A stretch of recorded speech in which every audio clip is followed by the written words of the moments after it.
Amidst turmoil and uncertainty, Germany faces a pivotal moment as Friedrich Merz ascends to the chancellorship, a role fraught with immense challenges.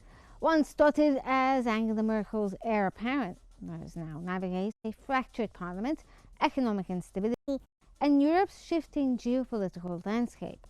From energy crises to immigration debates, his leadership will shape not only Germany but also its global alliances. Can he restore confidence domestically and internationally, or does this mark the dawn of a new era defined by instability as the world watches closely? I'm Merz. Welcome to Think Tank.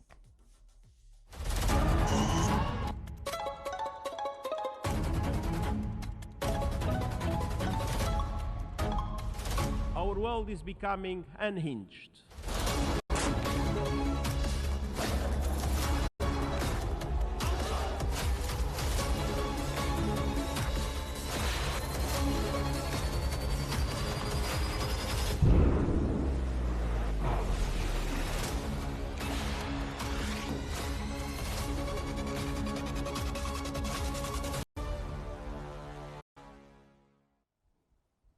The New York Times has reported that Friedrich Merz became Germany's 10th post-war chancellor after an unprecedented initial defeat in a parliamentary vote, raising doubts about his leadership amid economic stagnation, energy insecurity, and immigration concerns.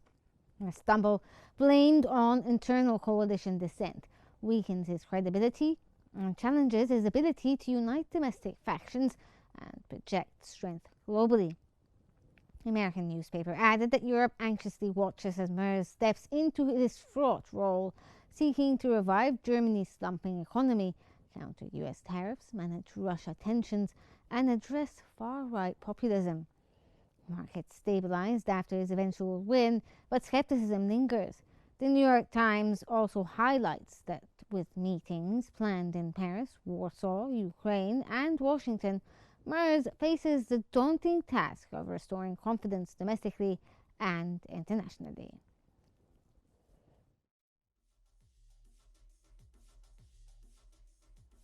From political outsider to Germany's new chancellor, Friedrich Merz's dramatic rise culminated in a second parliamentary vote. But can he unite a divided Bundestag and restore stability at home and abroad?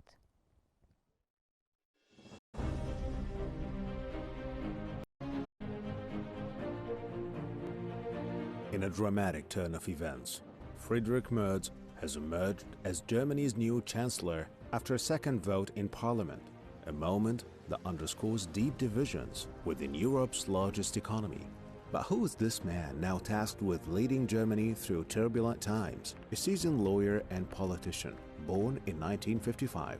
Friedrich Merz rose to prominence as a vocal critic of Angela Merkel's centrist policies. Once seen as her natural successor, he rebuilt his image after years on the sidelines. So, how did this once sidelined figure make such a remarkable comeback? Merz capitalized on voter frustration, promising fiscal discipline and green energy investments. His vision resonated with conservative yearning of stronger leadership amid rising inflation and geopolitical tensions. Yet, securing power was not easy. After failing to secure a majority in the first round, Merz narrowly won in a second vote, highlighting fragile coalition dynamics and skepticism among opposition groups. What does this mean for Germany's future? At home, Merz faces pressure to stabilize energy supplies and address immigration challenges. Globally, allies like France and the United States are watching closely, questioning whether Germany can remain a stable leader in crises like Ukraine and climate negotiations. Can Germany recover quickly, or will instability persist? As Germany grapples with its deepest leadership crisis in years, the world watches to see if Friedrich Merz can restore confidence both domestically and internationally. One thing is certain: these are pivotal days for Europe's anchor of stability. Only time will tell if unity prevails. To provide further analysis about the most recent updates concerning Germany's Chancellor Friedrich Merz's messy path to power, which raises a lot of questions, we're joined from Berlin by Mr. Abdelaziz Hashemi, a political analyst, and from Paris by Mr. Nicholas Meher-Frizeli, a World Bank former advisor and director of the EU ASEAN Centre. Thank you both for joining us here on Think Tank. Let's start off with Mr. Hashemi. How does Merz's initial parliamentary setback reflect the internal fractures within Germany's political landscape?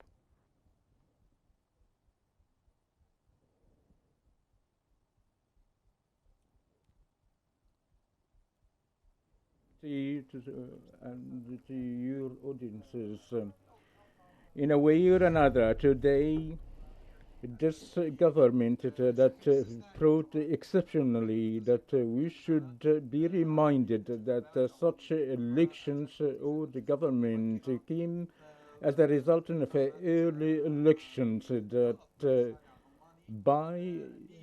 was conducted by the pressures of the public opinion, of the resentment by the previous coalition headed by Chancellor Scholz. Certainly today, challenges are huge before the new government, and I think there are big files, the first of which the domestic economic dossier and the great challenges that Germany is going through following the Ukrainian war. There is a fury of economic challenges such as the decrease of growth and shortage of the primary materials due to the boycott with Russia and the loss of Ukraine as the primary materials, along with tensions with China and USA. These are matters representing a great challenge as being always positively factor for the German economy and the political power. These factors, as we've said, has been transferred that a weakness, challenge that might affect the Germany economy. The coalition has already allocated 500 billion to infrastructure and restructuring the German army and to raise the level of military industry, and allocated 3% of the GDP as a percentage that should be pumped into the military industrialization. These matters that Germany indeed does a need for, but I think the fulfillment of such vows that might confront great fiscal challenges, and I think the domestic files, along with the foreign ones, are considered a great challenges before the new government. And up till now, as Merz, as a person, never was in a high post, and we can manage that a person such as Mr. to deal with such challenges amid of the circumstances that Germany is going through. Okay, Mr. Frizeli, can we get your take on this? Obviously, Friedrich Merz is facing tremendous challenges when it comes to the German economy and many other files.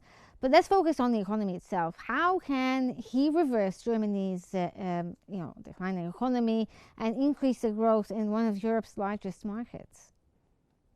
I'm delighted to join today. The short answer to your question is it's going to be very difficult.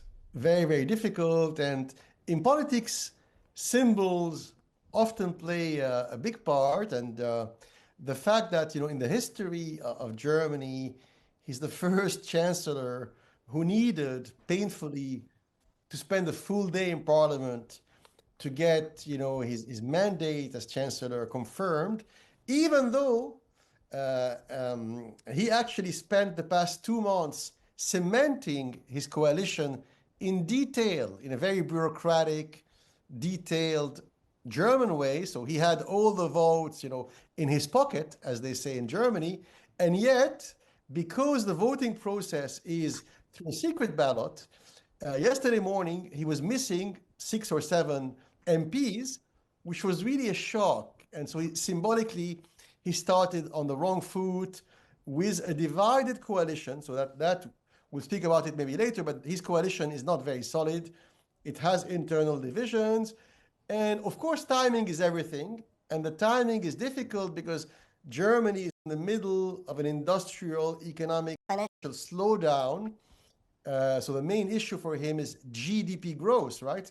How can he jumpstart Germany's industrial machine? How can he kick off that sluggish, very weak, abnormally weak GDP growth and gets, the German economy to grow again? That's very difficult. And it's happening precisely when there's a huge trade war pitting America against China, and Germany in particular and Europe in general are kind of being crushed in the middle, in the crossfire between Beijing and Washington. So to make a long story short, once again, his job will be very, very complicated, not to mention the lingering war between Russia and Ukraine. And let's not forget that that Germany has practically a little border in the northeast with Russia. So it's going to be complicated. Okay, over to you, Mr. Shami. Now, you've heard Mr. Frizzelli there talking about the idea that things are very complicated, the political landscape is fractured, and so on. And now, Merz, he has a fiscal discipline agenda and to address the German economy and the stagnation that's happening. How can he do this while also countering the rise of, right populism and addressing a fractured political landscape?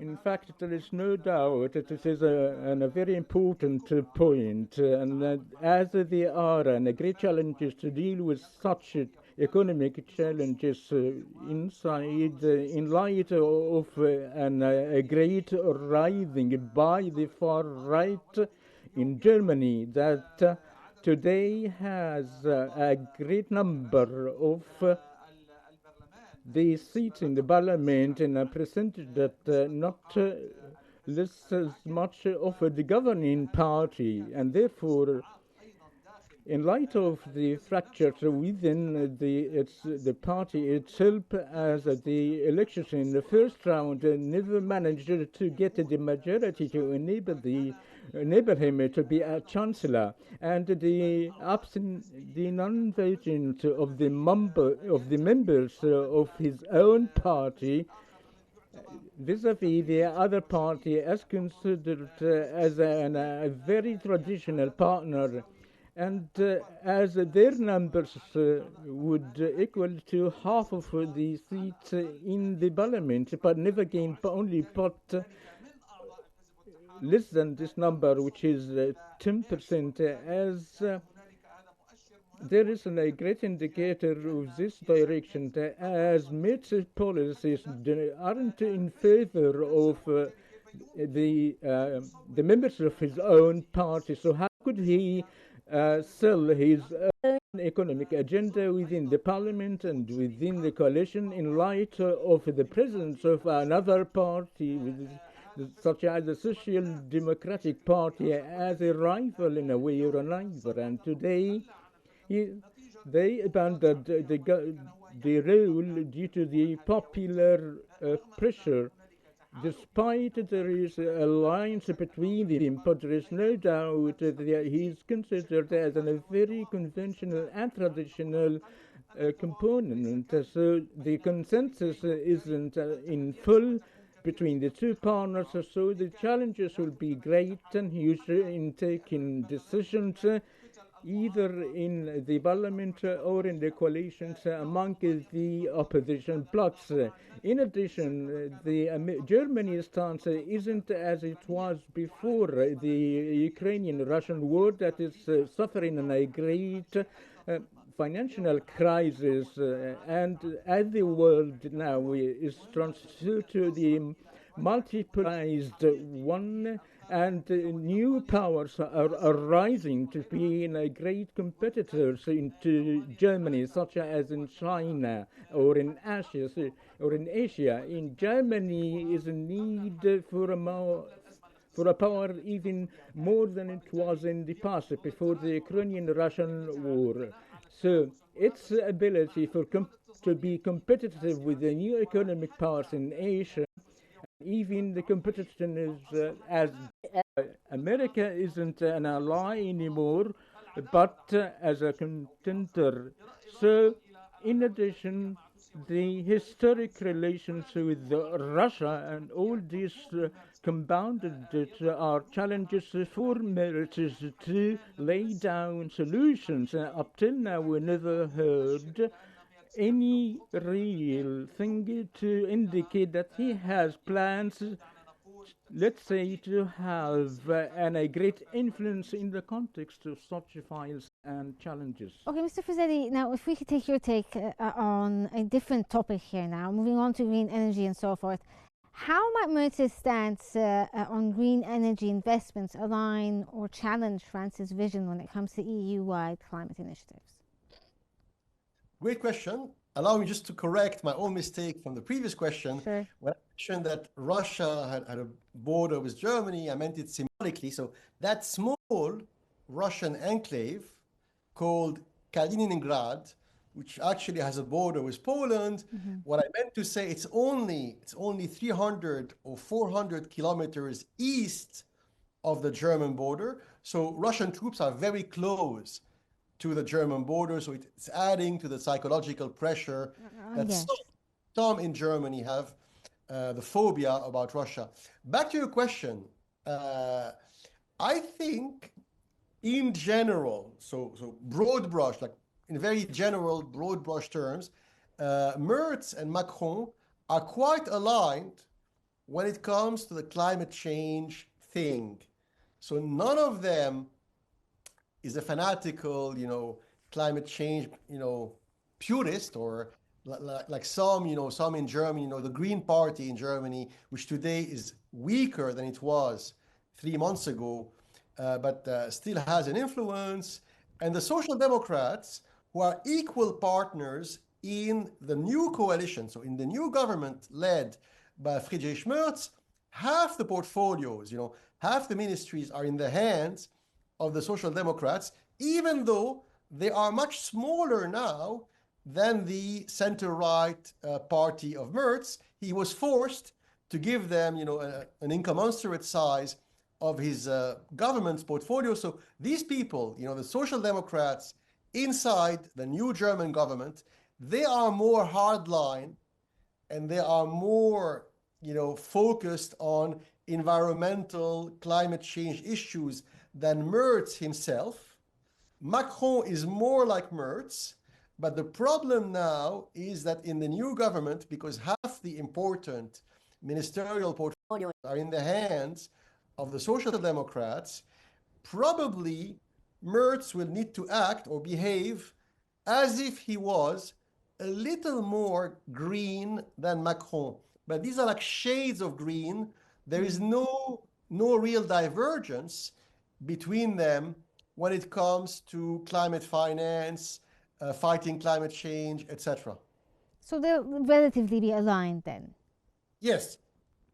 Okay, Mr. Chamy, you've heard Mr. Frizzetti there. He talked about, the idea of the differences within the coalitions and instability in general when it comes to the political landscape. What impact could this have on Merz's ability to implement critical domestic reforms like energy security, as well as immigration policy and many other things? There is no other choice but the consensus. Germany started to go into a state of risks unless if there is no bailout plan to save Germany of the repercussions that came firstly by the Ukrainian war. We should not forget also there are crises that preceded the Ukrainian war and before the fiscal crisis in 2009. So there is a series of successive problems that Germany suffered, but the full-blown of the Ukrainian war for many reasons, as we said, that led to a very stagnant financial crisis and a great decline in the growth and several German corporations being corrupt and the inability of find an alternative of the resources coming from Russia and Ukraine, and even in China in a way or another their ties has been deteriorated with USA that they not ally anymore, and the internal consensus between the two contenders to a great scale, if they need to survive, that should be in place not only between the members of the coalition but the other parties as the alternative party to tackle in a logic of the political competitiveness, but to build the state in a way or another in order to have a real opportunity for rebuilding Germany once again. So the laid down plan is in place. Germany has the ability as politicians and expertise know very well what Germany is in needed and to come out of such a deadlock. But the ability isn't than before, but this does not mean that Germany cannot be seen as incapable but is able to lay down a bailout plan to regain a greater strength of its power and to manage to bypass this problem of minimum casualties. There is no doubt challenges will be ahead of them. A state of stagnation as or disciplined financial policy as announced by Merz, and as the German institutions and the street are feeling, but this is the only way to cross such a problem. Okay, Mr. Fazeli, given what you had discussed earlier with us about, Germany feeling, a certain sense of unease, given the closeness of Russia to its borders, as well as Merz's decisions to support Ukraine with advanced missiles and increase Germany's military capabilities, how can Merz protect Germany's credibility as a global power? And does this, move signal Germany's fear of, the Russian side? Very good question. And here is the paradox of the new German government. And here's why probably, unless a miracle happens, you never know, but unless a miracle happens, I'm not very optimistic for Germany in the short, medium term. And so, in my opinion, the reasons of failure, why I'm pessimistic, are the same in foreign policy, national security, as they are in finance and economics. Same reasons, for very simple reason. There's a lot of continuity between what Friedrich Merz will do and the previous German governments of the past 4 or 5 years, even though German voters 2 months ago voted for the opposite. So it's really strange here because when it comes to NATO, NATO, the Russia-Ukraine war, there will be continuity with what his predecessor did. And when it comes to the financial and economic policy also, why? The same reason. They are, quote unquote, too many SPD, social democrat members of the coalition government. Let's remember 2 months ago, the SPD, the center-left party, they only got 16 or 15% of the votes. Yet today, in the new German government, 50% plus of the ministries are in their hands. And if we look at 2 important ministries when it comes to Russia and the Ukraine war and the economy, who is the minister of defense now? The only surviving minister from the previous government, and that is very interesting, it is Boris Pistorius. the all-powerful defense minister, he's a socialist, he's a pro-NATO social democrat. He will have a huge influence in the new German government. And of course, that's even more interesting, the new finance minister, who is also vice chancellor of the whole government, his name is Lars Klingbeil. He's also a center-left social democrat, pro-NATO, and not very business-friendly. You know, and sadly, or in my opinion, to jumpstart the German economy, they need much better relations with Russia, and they need pro-business policies. Yes. And now they have just the opposite. So it will be very difficult for Friedrich Merz to turn Germany, in my opinion. Yes, thank you so much for that. But unfortunately, we're out of time. So that was Mr. Abdelmajid Shami, a political analyst, and Mr. Meher Nicholas Roselli, World Bank former advisor and director of the EU ASEAN Centre. Thank you both for your insights, and thank you for joining us here on Think Tank. Germany's future hangs in the balance as Chancellor Friedrich Merz takes the helm amid unprecedented challenges. Can he mend internal fractures and reassert Germany's global leadership? The road ahead will test his resolve and Europe's unity. And that brings us to the end of today's episode of Think Tank. Thank you for watching. I'm Meher Nicholas.